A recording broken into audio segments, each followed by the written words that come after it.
ओम शांति 21/4/2022। आज की मुरली से मनन चिंतन।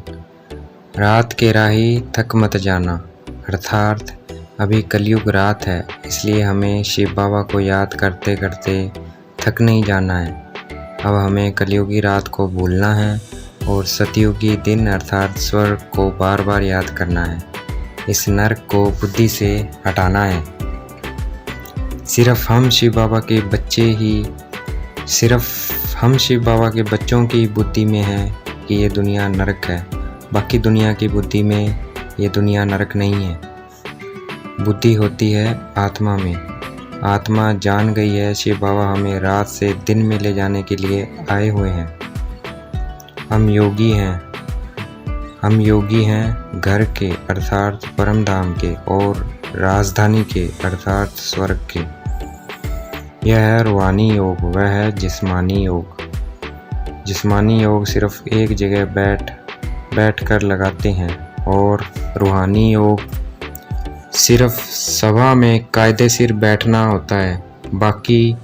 बाकी हम चलते फिरते खाते पीते कैसे भी बैठकर लेटकर सोते हुए कैसे भी योग लगा सकते हैं।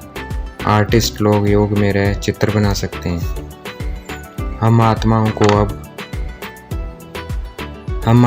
को अब निराकारी दुनिया परम धाम में जाना है। हम वहाँ के रहवासी हैं। चलते फिरते ये बुद्धि में ये फिरते रहना चाहिए। दुनिया में मनुष्य जो योग सिखाते हैं वह रोंग है। योग एक सिर्फ शिव बाबा ही सिखाते हैं। उनको ही योगेश्वर कहा जाता है। वैसे किसी को भी याद करना योग होता है। अगर आम अच्छा लगता है उससे भी योग वो याद आता है, उससे भी योग है। अगर लाल बत्ती अच्छी लगती है तो वह भी याद आती है, उससे योग लग जाता है।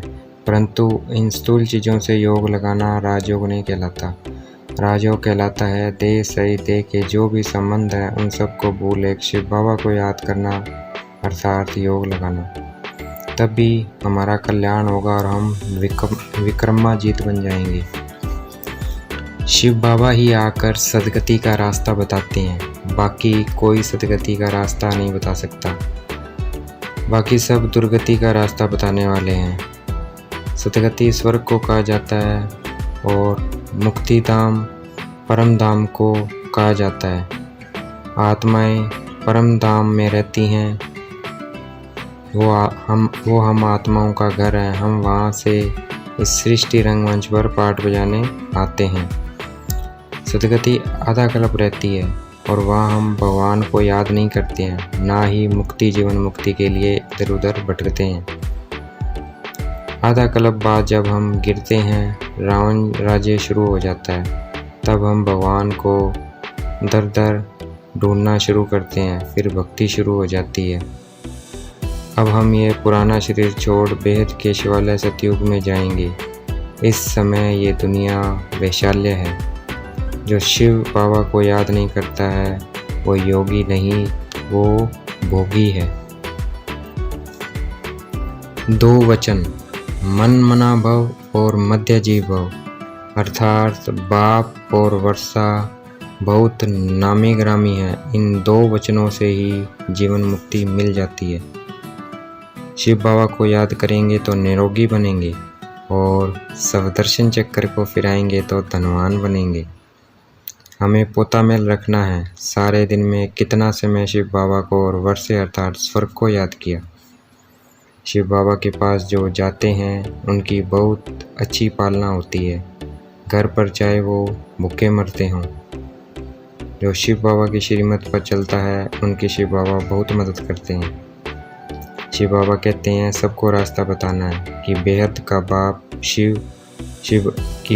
बाप शिव बाबा को याद करेंगे। शिव बाबा कहते हैं सबको रास्ता बताना है कि बेहद के बाप शिव को याद करोगे और चक्कर की नॉलेज को याद करोगे तो बेड़ा पार हो जाएगा।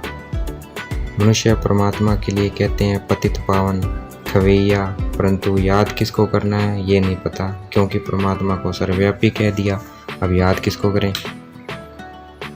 शरीर सबके खत्म होने हैं। आत्मा को कभी काल नहीं खाता। आत्मा अजर अमर अविनाशी है। परमात्मा सत्य है। God is truth. इसलिए परमात्मा सत्य है। गॉड इज़ ट्रूथ इसलिए कहा गया है क्योंकि सिर्फ परमात्मा ही आकर सत्य बताते हैं। बाकी कलयुग में कोई भी मनुष्य सत्य बताने वाला नहीं है। रचयिता और रचना के बारे में एक परमात्मा ही आकर सत्य बताते हैं। सारे शास्त्रों का सार भी शिव बाबा आकर बताते हैं। योग में रहकर हम कोई भी चीज़ बनाएंगे कभी खराब नहीं बनेगी। जब बुद्धि शिव बाबा से जुड़ी होती है तो शिव बाबा से मदद मिलती है। शिव बाबा की याद रहे इसका बहुत अच्छा अभ्यास चाहिए। चलते फिरते याद में रहने का अभ्यास करना है। शिव बाबा को हम कहीं भी याद कर सकते हैं। याद से बल मिलता है। दुनिया में कोई भी मनुष्य योग लगाना सिखाता है वह रॉन्ग है। उससे कभी स्वर्ग नहीं बनता। शिव बाबा जो योग सिखाते हैं उससे स्वर्ग बन जाता है और मनुष्य जो योग सिखाते हैं उससे ये दुनिया नरक बन जाती है। छोटे छोटे पर्चे बांटते रहना चाहिए कि आओ हम रास्ता बताएं कि बेहद का भाव स्वर्ग का रचयिता कैसे है। उस रचयिता से स्वर्ग का वर्षा कैसे मिलता है। कोई भी धर्म वाला आए हम उसको ऐसे ऐसे समझाया इसका कोई भी धर्म वाला आए हम उसको ऐसे ऐसे समझाएं। इस चीज़ का हमारे अंदर उमंग उत्साह रहना चाहिए। देह के सब धर्म छोड़ शिव बाबा को याद करेंगे तब हमारे विक्रम विनाश होंगे। आज की मुरली का वरदान। सर्व शक्तियों द्वारा हर कंप्लेन को समाप्त कर कंप्लीट बनने वाले शक्तिशाली आत्मा भव। आज की मुरली का स्लोगन। शांति और धैर्यता की शक्ति से विघ्नों को समाप्त करने वाले ही विघ्न विनाशक है। अच्छा, ओम शांति।